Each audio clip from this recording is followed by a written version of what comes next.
Thanks for starting us off, Emily.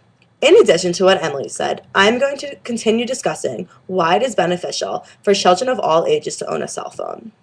We believe that cell phones prevent children from being kidnapped or attacked. Adults believe that children walking with a cell phone will stop a predator from attacking them because they can dial 911 when they feel like someone is following them. Police Officer Hanson of the Kentucky Police Department said, if a child is kidnapped, they can dial someone in their phone book and scream out different descriptions of what the predator looks like to help give a lead. Also, an eyewitness can snap a picture of a crime and send it immediately to a 911 operator, who will then pass it along to the police with information about what is happening. Secondly, cell phones do not have tracking devices, so knowing where your children are depends on what they tell you. This gives children responsibility. When given a cell phone, parents should make rules to enforce the importance of communication with them. If a parent threatens that the phone will be taken away if communication is not used every hour, then that gives the children responsibility to call home more often.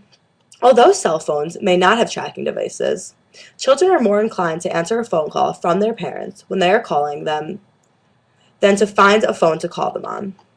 Thirdly, cell phones are not addictive in any physical or biochemical sense.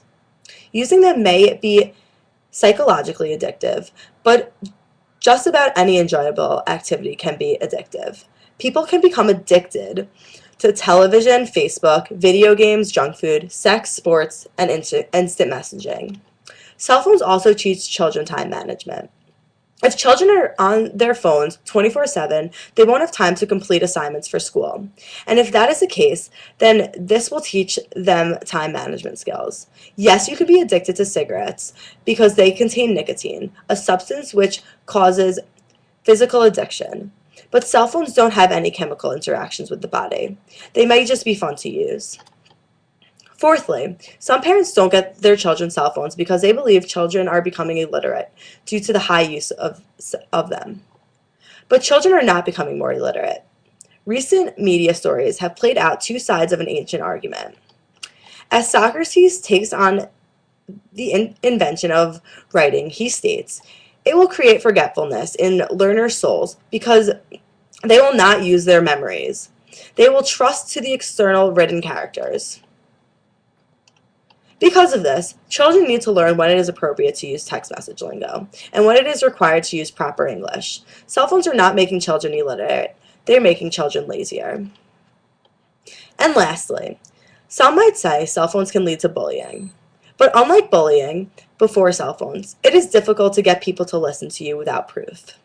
Bullying comes in all forms, and despite efforts to end it, only limiting bullying is a possibility. Yet with cell phones, evidence can be reported to police and school officials to make sure proper steps are taken against bullying. It also appears, sadly, that reporting bullying to parents and authorities isn't always enough. For example, nobody believed 15-year-old Julio that his teacher was verbally abusing him. So he took a cell phone video that revealed the teacher's repeated insults and threats. And school administrators said 14-year-old Kylie was lying about her teacher's bullying until she captured their cruel comments on tape. Bullying has become a high-profile national issue, and many schools now say they're committed to stopping it. But words aren't actions, and kids, frustrated that their schools aren't protecting them, are being forced to fight back. A major tool in this fight is recording equipment. Parents need to also take responsibility when bullying occurs. They need to talk to their kids about text bullying and why it is wrong. Children need to be told that if they are ever the victim, it is not their fault and they won't be punished. They should not respond to the bullying, but instead should save it to report to a parent. If the message is sexual or threatening in nature, they can report it to the police, who can trace it and take legal actions against the bully.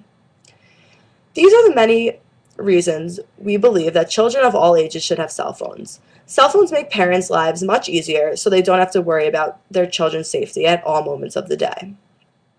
Children can learn responsibility by having a cell phone, learning how to manage cell phone bills, and knowing when it is the appropriate time to call their parents to make them not worry anymore. Also, Children are not becoming more illiterate due to cell phone usage. They need to learn time management eventually, and this is going to give them a head start in the future. Eventually, every person, whether they are 12 years old or 70, are going to have a cell phone. Why now not start and learn the responsibilities behind having one? Lastly, the cell phone bullying debate. Bullying is going to happen regardless if you have a cell phone or not. It is the parents' responsibility to teach their children the appropriate things to do in case of a bullying incident. But if a child is bullied through text messages, they have proof to show an adult, unlike bullying on a playground.